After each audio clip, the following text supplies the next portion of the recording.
大家好，歡迎收睇新聞630。今日係2026年1月6號，我係 Charlotte， 為大家報道一個關於委內瑞拉嘅專題。美國總統特朗普唔理國際法，不顧美國形象，更加懶理全世界人嘅鄙視，派遣軍隊對委內瑞拉發動空襲後，拉走委內瑞拉總統馬杜羅同埋佢嘅妻子，做法粗暴野蠻。究竟佢點解要冒天下之大不韙，做出呢一啲天怒人怨嘅事情呢？當然啦，特朗普表面嘅理由係話馬杜羅同毒販勾結，將大量嘅毒品輸入美國，危害美國國家安全。但真係咁簡單？警察拉人之前都要講下證據，美國有冇證據先？全部都係口講口賠。美國不惜派兵推翻馬杜羅政權，佢究竟最終嘅目標係啲乜嘢呢？我哋慢慢同你講清楚。2026年1月3號晚，委內瑞拉政局喺短短2小時20分鐘內出現劇烈嘅轉折。美國發動突襲行動，拘捕並帶走咗委內瑞拉總統馬杜羅同佢嘅夫人西利亞。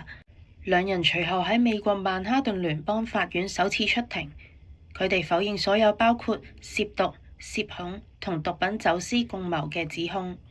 馬杜羅喺庭上宣稱自己仍然係委內瑞拉嘅總統，並稱自己係遭到綁架。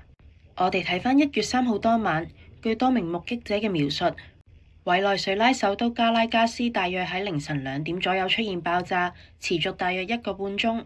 市區多處可以見到黑煙，通往總統府周邊嘅街道幾乎清空，淨係得返武裝人員設置嘅檢查點。隨後，社群同媒體迅速傳出美軍打擊並帶走咗馬杜羅嘅消息，令成個城市陷入資訊混亂同恐慌。亦有人將呢一刻視為政治變局嘅開始。推翻馬杜羅之後，美國已經開始接管委內瑞拉計劃。首先要做嘅當然係扶植一個親美嘅政權，但呢樣都唔係最重要。反正新政權唔聽話，咪再打多你一次咯，打到你驚。而家唔係同你講道理，係講拳頭。所謂接管委內瑞拉，重頭戲當然係接管佢嘅石油資源同埋各項商業利益。馬杜羅被捕之後，喺1月5號，副總統兼石油部長羅德里格斯立即代理上任委內瑞拉嘅臨時總統。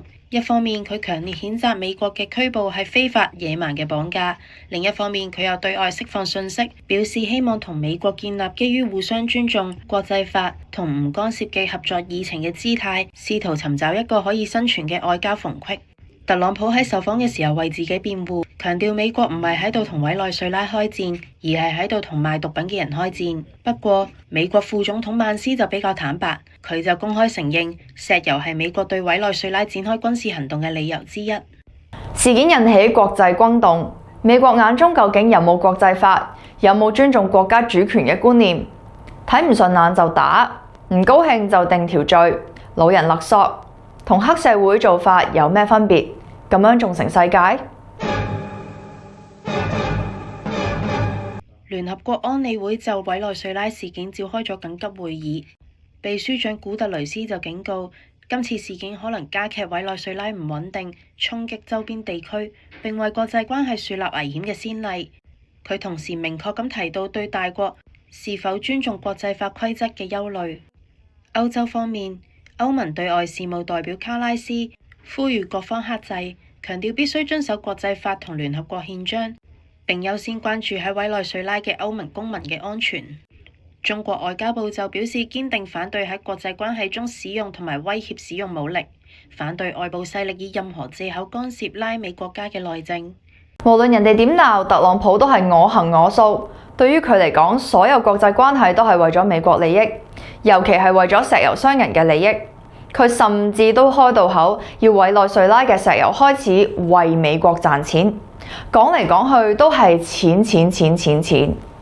總結一句，乜嘢民主自由普世價值都唔夠錢重要。據美國紐約時報報導，特朗普長期以嚟對石油嘅執着，先係今次行動嘅主要原因。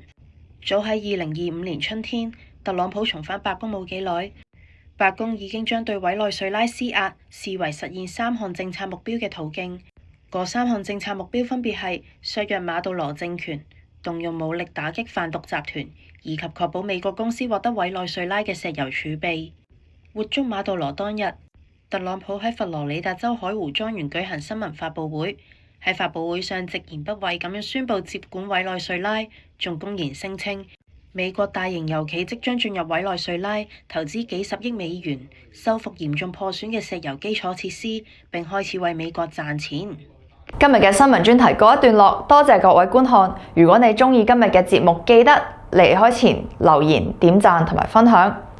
最後提醒大家，天氣凍，記得着多件衫保暖。拜拜。